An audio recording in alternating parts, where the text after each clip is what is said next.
Have you ever noticed the biggest battles of your life don't happen outside but inside your head? Hello, my name is Maria and I'm going to talk about how the life we live in our heads shapes our future. We wake up, go to school, talk to people, but at the same time, we live another life. A silent one. A life made of thoughts, fears, stories, and what ifs.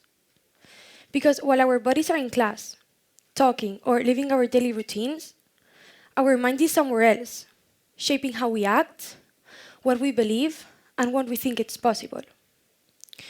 We're constantly telling ourselves stories. Stories about who we are, what we're good at, what we're not, what we deserve, and what we think we will never gonna be able to reach. And the problem isn't us telling ourselves these stories. The problem is that we start believing them without even questioning them. There's that moment at school I still remember very clearly. I was in class, looking at the front of the board. The teacher had just asked a question. A simple one. I knew the answer. I really did. My hand was on the table. And then, the voice inside my head started talking. Don't raise your hand. What if you're wrong? Everyone will look at you. You'll sound stupid. So I didn't move. Then another student raised their hand. They answered. And they were right. The craziest part is that my answer was right too. I haven't chosen the wrong answer. I had chosen the wrong story. While the question was happening outside, the real decision was happening inside my head. At that moment, nothing stopped me from trying except my own mind. And that's when I realized something important. The internal life that no one sees doesn't just affect moments. It shapes our future. And this doesn't just happen to me. It happens to all of us.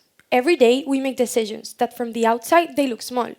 But from the inside they're shaped by fear, doubt, and the stories we tell ourselves. The biggest problem we have is believing every thought we have. We think, if I think it, it must be true. But thoughts are not facts. They are just ideas passing through our minds. And when we don't question them, they start controlling our choices. The biggest problem isn't our thoughts, but confusing them with facts. Our brain isn't our enemy. Think of it as an overprotective guard dog. It aggressively tries to protect us from pain, embarrassment, and mistakes. But our brain doesn't know the difference between instant threats and imagined ones. So it chooses safety. But sometimes safety looks like staying small, which keeps us from growing. We talk a lot about overthinking as something negative, like it's always a problem. But the thoughts we live with every day are not the enemy. It's just the birthplace where imagination lives, where idea starts, where future is imagined. The same mind that creates fear also creates possibility. The goal isn't to stop overthinking. That's impossible. Instead, choose which thoughts deserve attention. Some are habits, some are suggestions, but some are just noise. Because learning how to lead your mind, it's one of the most important skills you can ever have. The question isn't, what am I thinking? But, is this thought useful? In the end, your inner voice should be a coach, not a judge. The voice in your head talks to you all the time. So imagine if it acted like a coach. It shouldn't say, you're not good enough.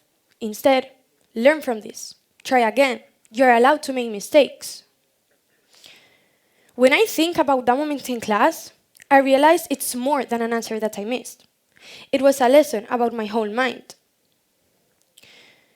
After that day, I tried to pay attention to my inner voice better. Now, sometimes my hands shake, but when I finally raise my hand, I still speak up. Not because I'm 100% sure I'm gonna get the correct answer, but because I don't want fear to choose over me. We all carry an internal life.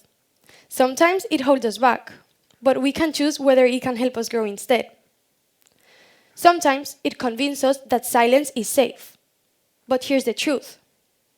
The same mind that we all live inside our heads can also be a source of strength, curiosity, and possibility. The difference comes whether we let fear control us or we guide our thoughts like a tool. Every thought we have is not a rule. It's a choice. Every doubt we have, it's not a limit. It's a possibility to practice courage. Because the most important thing I've learned is this. We can't just stop living inside our minds, and we shouldn't try to. Instead, we can train our minds to be coaches, not judges. Don't let your thoughts decide for you. Lead them, guide them, listen to them, but make them work for you, not against you. Because if you do, the life we live inside our heads will stop being a shadow and start becoming a spark that opens every door you once thought was closed. Lead your mind, and you will discover your thoughts are not the enemy. It's just the birthplace of everything you could ever become. Thank you. Bye-bye.